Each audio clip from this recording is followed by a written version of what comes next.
Thanks for joining us. This is News Tit-Bit on Equity Television. I am Hafsat Bajiru. Nasaco State has strengthened subnational ties with Angola following the signing of a Memorandum of Understanding with Angola's Bengo province to enhance cooperation in agriculture and education, among other sectors. The agreement was signed in Lafia by Governor Abdullahi Sile and Bengo Province Governor Dr. Maria Antonia Nalumba.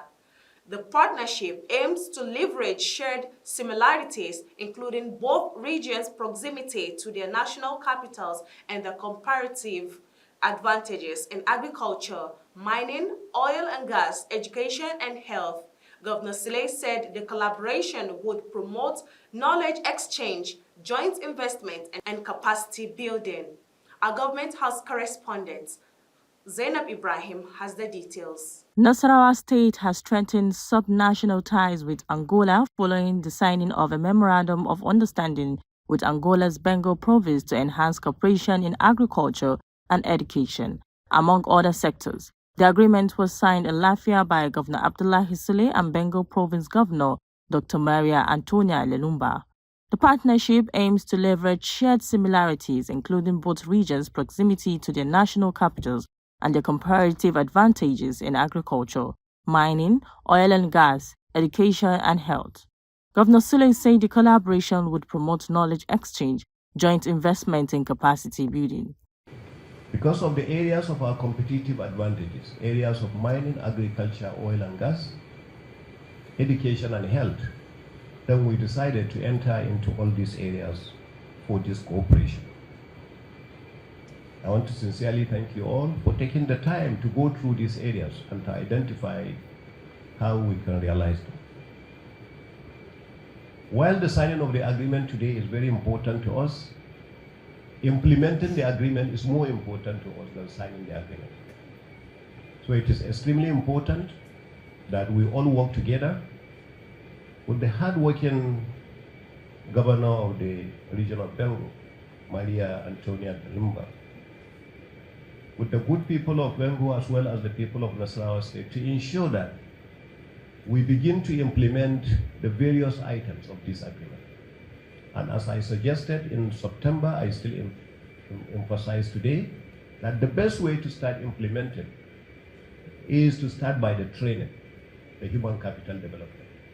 A key outcome of the agreement is the establishment of a one-stop investment hub to attract and support Angola investors in Nasaco State. Dr. Nalumba described the MOU as a historic milestone symbolizing growing cooperation and solidarity between Nigeria and Angola. The event also featured the joint inauguration of the one-stop shop investment house at the Nasaco State Investment Development Agency and the multi-door court in Lafia. To invest in this important region, and thank you again. As Her Excellency cut the ribbon, In other news, Governor Abdullahi Sile of Nasaco State has inaugurated the Nasaco State Agro-Commodity Company, which will produce and brand rice as Nasaco Gold Rice. The initiative launched in Lafia is aimed at boosting food security in Nasaco State and Nigeria at large. The project is a partnership with Silvex International, which has purchased rice paddy from state-owned farms in Jangwa and Agwatashi communities for processing and branding. Our government house correspondent has more details. Nasaco State Governor Abdullahi Sile has inaugurated the Nasaco State Agro-Commodity Company, which will produce and brand rice as Nasaco Gold Rice. The initiative launched in Lafia is aimed at boosting food security in Nasaco State and Nigeria at large. Why 2 years ago, the economic reforms of Mr. President Asuwaji Bola Ahmed Tinubu GCFR had made it possible for more resources to be in the hands of governors. And because of the reforms, we have seen increased amount of revenue that gave us now the opportunity to be able to invest in agriculture. So we decided to line up with the renewed hope agenda of food security after we realized that we had the resources.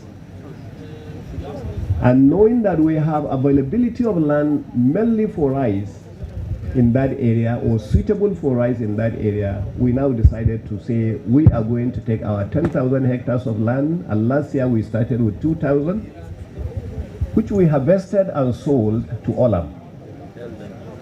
This year we say we are going to go an extra mile. We decided to clear additional 1,300 in an area that had never been cultivated.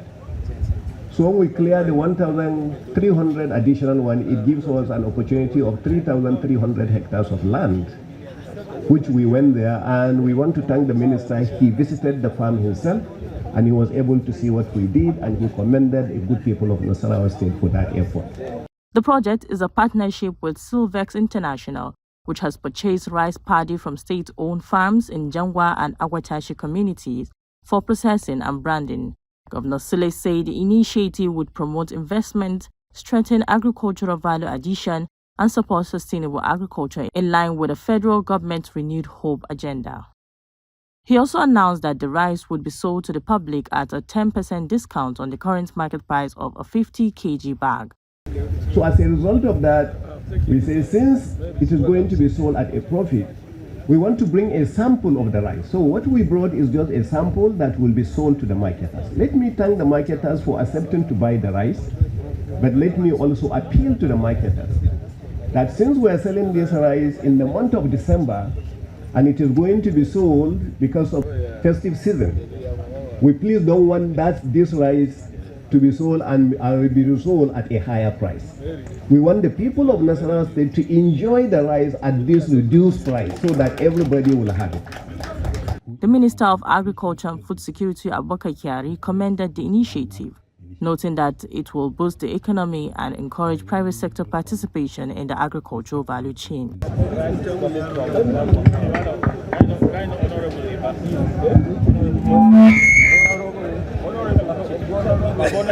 After the unveiling, His Excellencies and other distinguished guests will be taking a family photograph by the pyramid of Nasaco Rice. The Nigeria Labour Congress has called off its planned nationwide protest against the rising insecurity in the country following meetings with President Bola Ahmed Tinubu and other key stakeholders. The decision followed a late-night meeting held on Tuesday between President Tinubu and the leadership of the NLC at the Presidential Villa, Abuja. The meeting was also attended by some state governors and officials of the Ministry of Labour, during which concerns over insecurity and the welfare of Nigerians were discussed.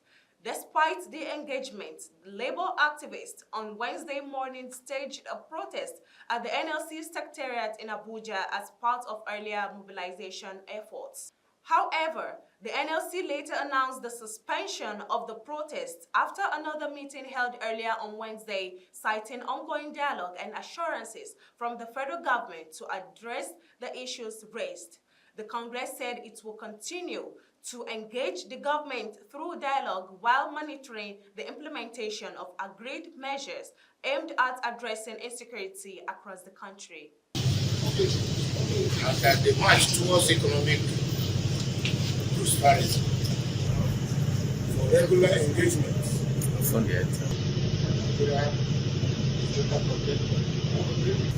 the President's programs to secure Nigeria. He's not going to talk on our side. The action started this morning, and we are rounding up. We take back whatever we discussed with them and our members. And the attitude of meeting at the day or the eve of any action is not rocket science that action will put off, even if you first start pulling that day. Because it takes a lot to mobilize that campaign. But even what we got is like promising news. And we want to have confidence in the governors that we will deliver. However, Mr. President was emphatic that the issue of insecurity is a thing of the past very soon. And that he's taking extra steps to take care of it. All areas we face. And I will equally talk about financial insecurity. Because a worker that is not well fed and not well paid we'll have even more problems than the one that is now. Mr. President said he has put Nigeria at a map of prosperity. I agree that we're going to meet in January to look at some gray areas where we need to touch, which will equally translate to the prosperity of the working people of Nigeria. The governors equally, the president gave them to listen to our demands and articulate it and have that channel, to reach it. Because since June 16th, when we wrote letters to the president, it has not been approached. That's a wrap on News Tit-Bit. Join us next time for another episode of the news. I am Hafsat Bajiru. Have a wonderful evening.